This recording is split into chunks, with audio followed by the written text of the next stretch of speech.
এটা তো ক্লিয়ার। বিগত অতীত সরকারের সময় সবচেয়ে বড় পাপ শেখ পরিবারের সদস্য হওয়া। শেখ পরিবারের সদস্য যদি এত পাওয়ার হয়, তাহলে এ কারণেই আমি কোরআন শরীফের ওই আয়াত তেলাওয়াত করেছি। ওই আয়াত আল্লাহ তাআলা বলেন, আমি রব এই পৃথিবীর এক গ্রুপ মানুষের গার্ডিয়ান। তার কারা? আল্লাহ বলেন যারা ঈমানদার। তারা যারা ঈমানদার, আমি তাদের গার্ডিয়ান। এই কথা বলার তর্জমা বোঝেন নাই। এই কথা বলার তর্জমা যদি ভালো করে বুঝতে চান, বিগত সরকারের সময়ের দিকে তাকান, আপনাদের মনে পড়বে। আমি একটু স্মরণ করে দিই, মনে পড়বে। আমাদের বাংলাদেশে বিগত সময় অনেক বুজুর্গ নেতা ছিলেন। তার ভিতরে একজন নেতা নিজেই বলছেন প্রতিদিন তাহাজ্জুদ পড়তেন 60 থেকে 70 টাকা। এটা কেউ এক বুজুর্গ নেতা আমরা পাইছিলাম না বিগত সময়। আমাদের কপাল খারাপ, ধরে রাখতে পারি না। আর কপাল খারাপ করবো কেমনি? আমরা তো ওনাদেরকে সরাইয়া দিইনি, ওরা নিজের পালায় গেছে। যাই হোক, ওখান থেকে আমাদেরকে সবক নিতে হবে। আগামী দিনে যারা ওই চেয়ারগুলাতে যাবেন, আগামী দিনে যারা ওই চেয়ারগুলাতে যাবেন, তারা প্রতি সরকারের এমপি, মন্ত্রী, প্রাইম মিনিস্টারের কাছ থেকে সবক নিয়ে তারপর যায়। এটা কিন্তু বাংলাদেশ।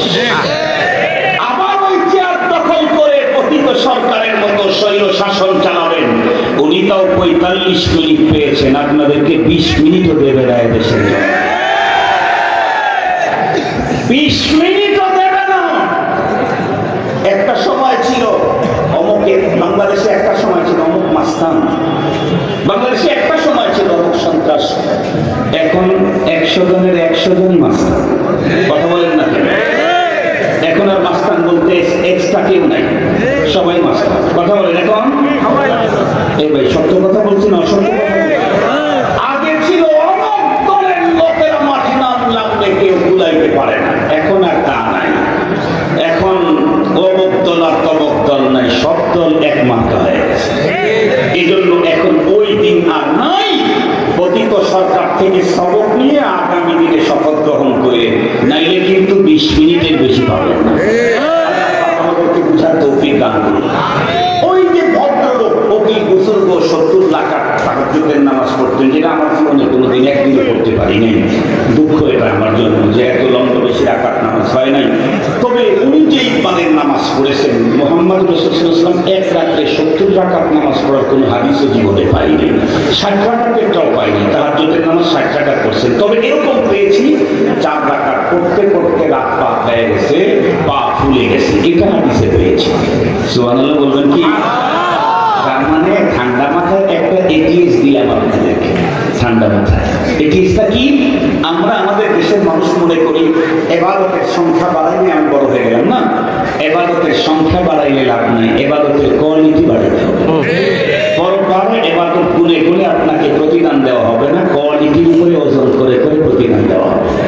যেহেতু কোয়ালিটির উপরে ওজন করে প্রতিদান দেওয়া হবে, সেখানে সংখ্যা বাড়ায় লাভ নাই।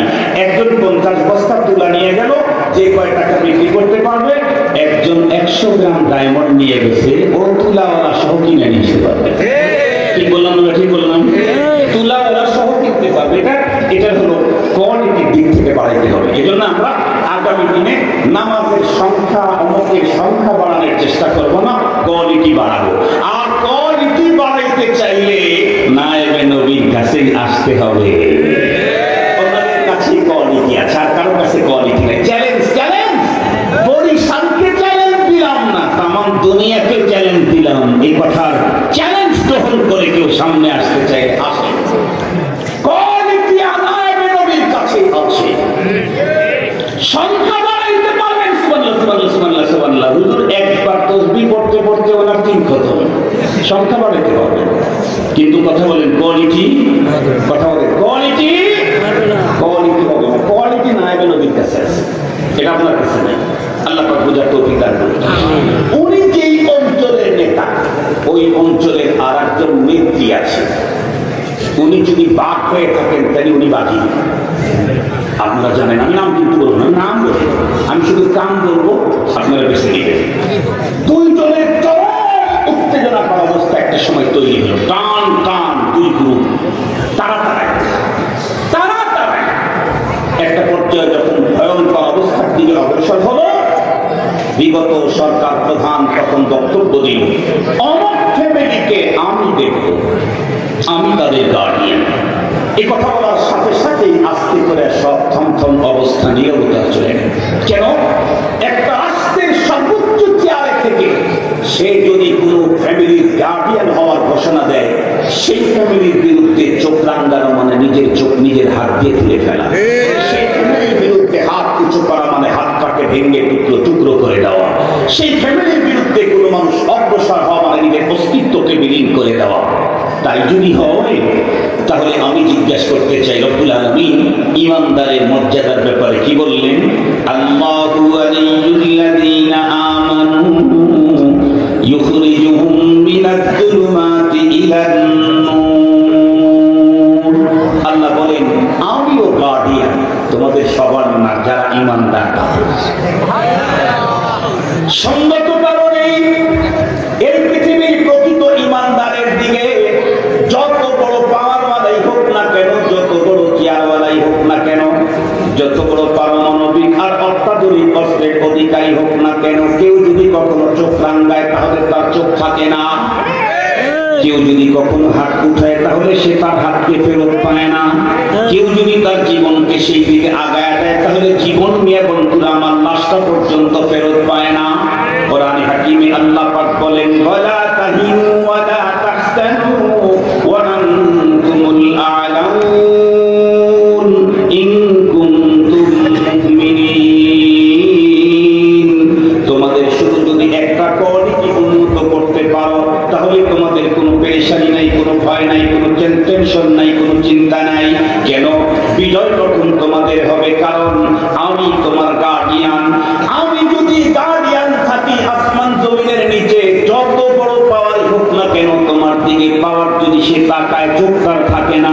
জ্বলন্ত প্রমাণ 1400 বছর পূর্বের খায়রুল কুরুনের ইতিহাস জানতে চাই না, মাত্র 3 বছর আগে এই পৃথিবীকে আল্লাহ পাক আবারও দেখায় দিয়েছেন। আল্লাহর আপন যারা, তাদের সঙ্গে পেরে ওঠে না দুনিয়ার কেউ। একেবারে একটা ইতিহাস আপনাদেরকে 2-3 মিনিটে শোনায় দিই, মজা লাগবে। এরপরে আমি উলামায়ে কেরামের মাকামের কথা বলবো। আল্লাযীনা উতুল ইলমা দারাজাত, এটা আমার মূল টার্গেট। মাঝখানে নানার বাড়ি তো একটু ঘুরেই যাই। আমি তো যাচ্ছি আসলে গাড়ি কিনতে, কথা বলেন, আমি যাচ্ছি আসলে গাড়ি কিনতে যশোরে, কি বলে বরিশালে, কিন্তু পাশেই নানার বাড়ি, খালার বাড়ি, ওখানে একটু ঘুরে যেতেছি। আল্লাহ ইয়ারফাইল্লাহুল্লাযীনা আমানু মিনকুম ওয়াল্লাযীনা উতুল ইলমা দারাজাত, আমি ওয়াল্লাযীনা উতুল ইলমা দারাজাতে যাব। মাঝখানে ইয়ারফাইল্লাহুল্লাযীনা আমানু মিনকুম, নানার বাড়ি পাইলাম, একটু দেখা করে গেলে সুন্নতটা কায়েম হয়ে গেল, জিন্দা হয়ে গেল। এই জন্য কথাটা বলি। আপনারা জানেন, আজ থেকে 23 বছর 24 বছর পূর্বে বর্তমান পৃথিবীর সবচেয়ে বড় মডল, আমার পৃথিবীতে নাকি শান্তি প্রতিষ্ঠা ঠিকাদার আমেরিকা। এই আমেরিকা পৃথিবীর অত্যাধুনিক অস্ত্র নিয়ে আফগানিস্তানের ঈমানদারদের উপরে আক্রমণ করলো।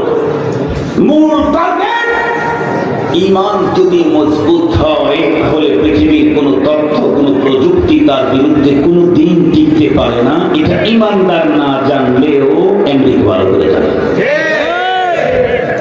আমেরিকা জানে, আমি না জানি, আমেরিকা জানে। এই কারণেই দেখলো আজকের পৃথিবীতে ঈমানদারিতে নাম্বার 1 এর দিকে অগ্রসর হচ্ছে ওরা। অন্য কেউ ঝামেলা না, এটাই ঝামেলা। তাহলে কি করো? ওদেরকে শেষ করতে হবে। শেষ করতে চাইলে পদ্ধতি কি? এমনি এমনি তো খাবে না। কাউকে যদি বিষ খাওয়াইতে হয় তাহলে বিষ লিখে দিলে কি কেউ খাবে? লেখা যদি হয় ভিটামিন A to Z, তাহলে টাকা দিয়ে নিয়েও খাবে। কি বললাম? কি বললাম? যদি লেখা হয় হাজা বিষ,